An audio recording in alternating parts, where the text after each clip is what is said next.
29শে June ভারতীয় coach মানলো মার্কুইজের ব্যাপারে এক্সিকিউটিভ কমিটি ফেডারেশনের ডিসিশন নেবে, এটা অনেক আগেই সংবাদ প্রতিদিনে প্রকাশিত হয়েছিল। তারপর সেটাই বলেছেন ফেডারেশন সভাপতি কল্যাণ চৌবে যে আমরা 29শে জুন ফেডারেশনের এক্সিকিউটিভ কমিটির মিটিংয়ে এটা ডিসাইড করব। কিন্তু কি সংবাদ প্রতিদিনে যদি আগেই বেরিয়ে যায় তার মানে আগেই ডিসাইড করা ছিল যে এরকম হবে। আসলে ইগর স্টিমাচের অভিজ্ঞতা থেকে অভিজ্ঞ হয়ে এই ডিসিশনটা নিচ্ছে, কারণ পরে এক্সিকিউটিভ কমিটি বলতে পারে যে তোমরা যে এরকমভাবে ওর সঙ্গে পার্ট অফ হলে আমাদের জানাওনি কেন। তাই পুরো বন্দুকটা এক্সিকিউটিভ কমিটির ঘাড়ে রাখতে চাইছেন ফেডারেশন সভাপতি, যাতে পাস হওয়ার পর বলে। কিন্তু প্রশ্ন হচ্ছে, অনেক এক্সিকিউটিভ কমিটির মেম্বার মনে করছে যে এরপর তো আর মানালো মার্কুয়েজকে কোচ রাখার কোনো মানেই হয় না, যে হংকংয়ের সাথেও যেতে না। আর সবচেয়ে বড় কথা, ওরাও সবাই জানে মানালো মার্কুয়েজ হংকং ম্যাচের আগেই বলে দিয়েছে যে আমি আর থাকবো না ইন্ডিয়া টিমের কোচ। সবাই জানে, এটা খুব ওপেন সিক্রেট, প্লেয়াররা জানে, অফিসিয়ালরা জানে। এবার তাহলে এক্সিকিউটিভ কমিটিতে ফেললো কেন? পুরোটাই এক্সিকিউটিভ কমিটির ঘাড়ে বন্দুক রাখার জন্য। কিন্তু প্রশ্ন হচ্ছে, যদি এখন এক্সিকিউটিভ কমিটির সদস্যরা বলে যে না, আমরা মানালো মার্কুয়েজকেই ন্যাশনাল টিমের কোচ রাখতে চাই, তাহলে কি ফেডারেশন সভাপতি পারবেন মানালোকেই কোচ রাখতে? কারণ উনিও ভালোভাবে জানেন যে এফসি গোয়ার সঙ্গে মানালো মার্কুয়েজের ফাইনাল হয়ে গেছে। সো এটা একটা আইওয়াশের মতোই, কারণ এক্সিকিউটিভ কমিটিটা, কারণ এক্সিকিউটিভ কমিটিতে হয়েই রয়েছে, সেটা সবাই হাত তুলে পাস করে দেবে যে হ্যাঁ মানালো মার্কুয়েজকে ছাড়তে হচ্ছে। পাশাপাশি তখনই হয়তো একটা আলোচনাও হতে পারে যে আমরা কাকে কোচ করব। এগুলো দেখার কথা টেকনিক্যাল কমিটির, তারপরে এক্সিকিউটিভ কমিটিতে আসে। কিন্তু আমি জানি না টেকনিক্যাল কমিটিতে আই এম বিজয়ন পুরোটা জানেন কিনা। আমি যেটা জানি না সেটা আমি বলতে পারবো না। শোনার কথা যে অধিকাংশ সময় যখন মানালো মার্কুয়েজও কোচ হয়েছিল, শুরুতে জানতো না টেকনিক্যাল কমিটির কেউই। তো আগে টেকনিক্যাল কমিটিতে আলোচনা হয় নতুন কোচ কী হবে, তারপরে সেটা এক্সিকিউটিভ কমিটিতে পাস করতে হয়। এখানে তো ডাইরেক্ট এক্সিকিউটিভ কমিটিতেই পাস হয়ে যেতে পারে। তবে ইন্ডিয়া টিমের খেলা রয়েছে সেই সেপ্টেম্বরের শেষের দিকে, তাই এত তাড়াতাড়ি কোনো ন্যাশনাল কোচ অ্যানাউন্স নাও হতে পারে। দেখে শুনে ধীরে সুস্থে, কারণ এআইএফএফ এর কাছে এখন খুব বেশি অর্থও নেই যে বিশাল কোনো কোচ আনবে, তাই হয়তো ইমিডিয়েট কাউকে আনতে পারে। তবে আমি একটা কথা বলবো ফুটবল ফ্যানদের জন্য, কারণ সোশ্যাল মিডিয়া খুললেই দেখা যাচ্ছে কেউ বলছে সঞ্জয় সেনকে কোচ করুন সব ঠিক হয়ে যাবে, কেউ বলছে খালিদ জামিলকে কোন ঠিক হয়ে যাবে। মানুষের না স্মৃতিশক্তি বড় দুর্বল। এই খালিদ জামিলই যখন ইস্টবেঙ্গলের কোচ করে আনা হয়, তখন খালিদ জামিল করা হয়েছিল। এই খালিদ জামিলকে কিন্তু মানে মোটামুটি কটূক্তি শুনতে শুনতে ইস্টবেঙ্গল থেকে বিদায় নিতে হয়েছে। এতই যখন ভালো কোচ, তাহলে ইস্টবেঙ্গল ছাড়লো কেন?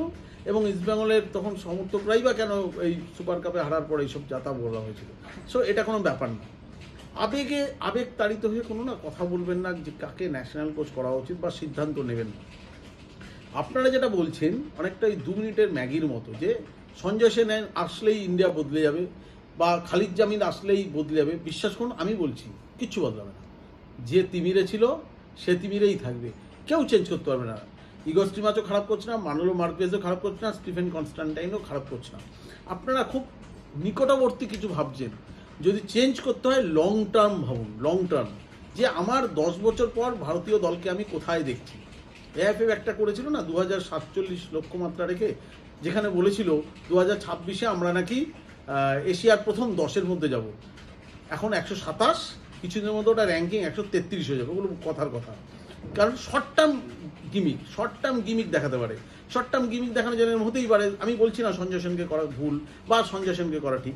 ধরুন এরম হলো যে সঞ্জয় সেনকে কোচ করা হলো, আগে আমরা ভাববো না যেটা ভালো হলো না খারাপ হলো, যেটা আগে ভাববো আমাদের একজন বাঙালি কোচ হলেন, তাহলে এটা ভালো। তাহলে মহারাষ্ট্রের লোক ভাববে আরে তাই তো খালিদ জামিল করলে ভালো হতো। এটা না অত্যন্ত টেকনিক্যাল ব্যাপার। আমার মনে হয় তাকেই করা উচিত যাকে ধরে ভারতীয় ফুটবল বদল হতে পারে। একটা কোচ আনলে কি বদল হবে?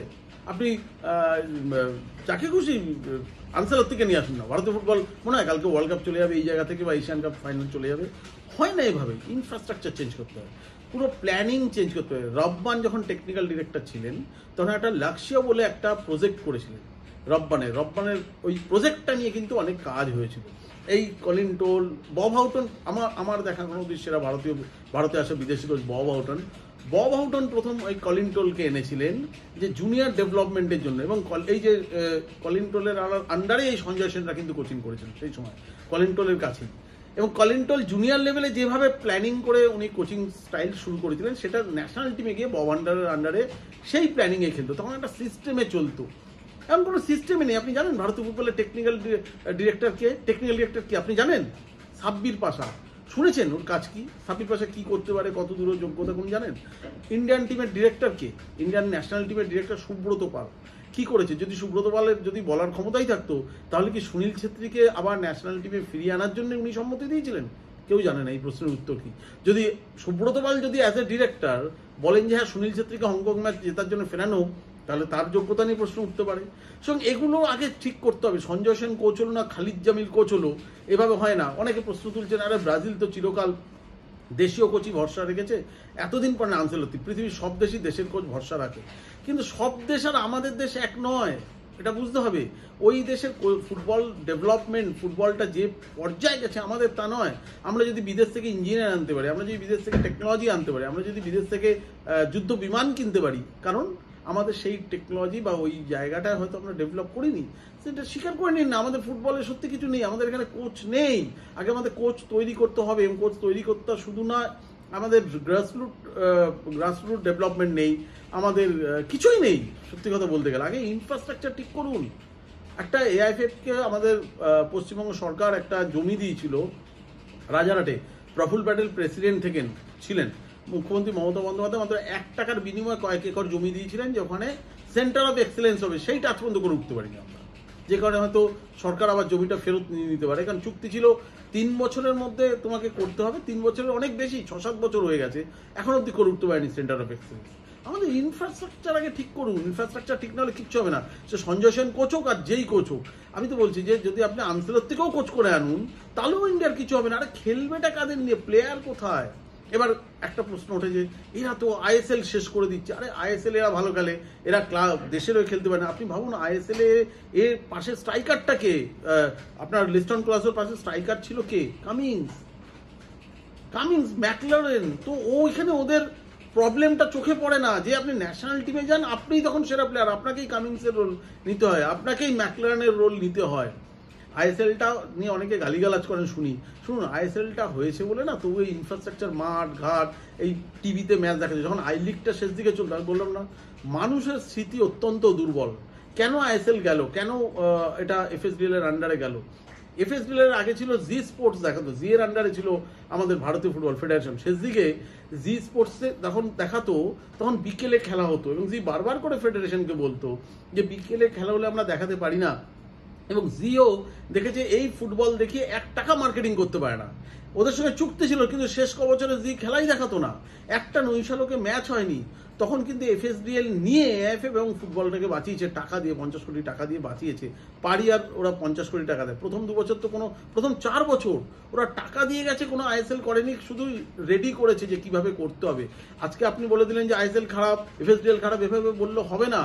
ওরা যে টাকাটা দিয়েছে ভাবুন, কালকে এফএসডিএল চলে গেলে এই 1 টাকা দেওয়ার লোক নেই, খুঁজে পায় না।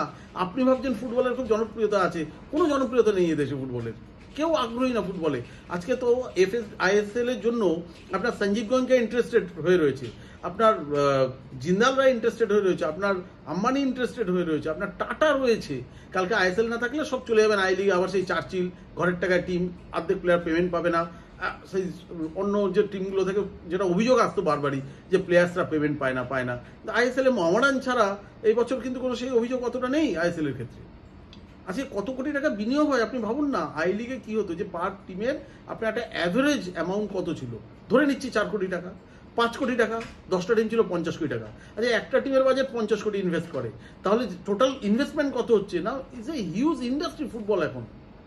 কিন্তু আমার কোথাও গিয়ে একটা মনে হয় যে ফুটবলারদের একটা স্যালারি ক্যাপ বেঁধে দেওয়া উচিত। কুশল দাস যখন সেক্রেটারি ছিল এটা নিয়ে কিন্তু আইএসএল এর ক্লাবগুলোর সঙ্গে একটা আলোচনা শুরু করেছিল যে এটা ঘটনা, আমি ফুটবলাররা বেশি টাকা পাক এটার বিরুদ্ধে কখনো মত দেবো না, কিন্তু যে প্লেয়ারটাকে 2 কোটি টাকা দিচ্ছি, সত্যি কি সে 2 কোটি টাকা দেওয়ার মতো প্লেয়ার? আজকে আপনি আমাকে যদি 2 কোটি টাকা দেন, তাহলে আমি কি 2 কোটি টাকার মতো খেলতে পারবো না। টাকা দিলেই বড় প্লেয়ার হয়ে গেল তা না, অবশ্যই প্লেয়ারদের টাকা দিতে হবে। ফেসিলিটিস দিচ্ছে, খুব ভালো, তো বাস্তরা জীবনযাত্রা অভ্যস্ত হয়েছে ফুটবলার, এটা ভালো, কিন্তু সে কি ওটা ডিজার্ভ করে? তাহলে আর যে কোনো প্রাইভেট অফিসে বা সরকারি অফিসে একটা পে স্কেল থাকতো না, যে তার স্কেল ওয়াইজ একটা পে স্কেল ওয়াইজ তার বেতন হয়, তার পদাধিকার অনুযায়ী তার বেতন হয়। একটা ফুটবলে পা দিলেই যদি এখন 1 কোটি 2 কোটি হয়, তাহলে তো তার খিদেটাই নষ্ট হয়ে যাচ্ছে। আমি বলছি না, আবার বলছি যে আমি বেশি টাকা পাক তার বিরোধী না, কিন্তু স্যালারি ক্যাপ যদি না হয়, যে কোনো একটি আইএসএল এর টিম তার সমস্ত টাকার জোরে অন্য প্লেয়ারদের কিনে নেবে, বাকি টিমগুলো আর্থিক অভাবে ঢুকবে, কারণ ওইটাকে মিট করতে হবে। যে টাকাটা একটা টিম দিচ্ছে সেই টাকাটাই যদি রিচ না করতে পারে, প্লেয়ার পাচ্ছে না, তার ফলে একটা টিম শক্তিশালী হচ্ছে, অন্যগুলো হচ্ছে না। এটা একটা বৈষম্য দেখা দিচ্ছে, এবং এতে কিন্তু আইএসএল এরই ক্ষতি হচ্ছে, সবকটা টিম সমমানের হচ্ছে না। তো যদি ফেডারেশন এবং এফএসডিএল কর্তারা বসে সমস্ত ফ্র্যাঞ্চাইজি মালিকদের নিয়ে একটা স্যালারি ক্যাপ করে যে এর বেশি প্লেয়ারদের পেমেন্ট উঠবে না, তাহলে আমার মনে হয় যে ক্লাবগুলো ব্লিডিং করছে, ফাইন্যান্সিয়ালি ব্লিডিং করছে, সেই ব্লিডিংটা বন্ধ হবে, তাতে একটা ক্লাব বাঁচবে। তাতে এখন দেখা গেল কিছু ধনী ক্লাব বেঁচে রইলো, বাদবাকি ক্লাবগুলো বন্ধ হয়ে গেল, শাটডাউন হয়ে গেল, এটাও ঠিক নয়। কিন্তু আমি মনে হয় যে আইএসএল যদি আবার বন্ধ হয়ে, যারা আইএসএল নিয়ে গালিগালাজ করেন তারা আই লিগ এলেও করবেন, এবং আই লিগ যখন ছিল তখন আই লিগেও করতে, তখন বলতো যে আরে ডুরান্ড হয় না, রোভার্স হয় না, কলকাতা লিগ হয় না, আবার ওটা বন্ধ, এবার আই লিগ চালু করুন, আবার বলবেন যে ডুরান্ড রোভার্স হয় না, আই লিগের দিয়ে আইএসএল হয়েছে বলছিস আই লিগটা হয় না।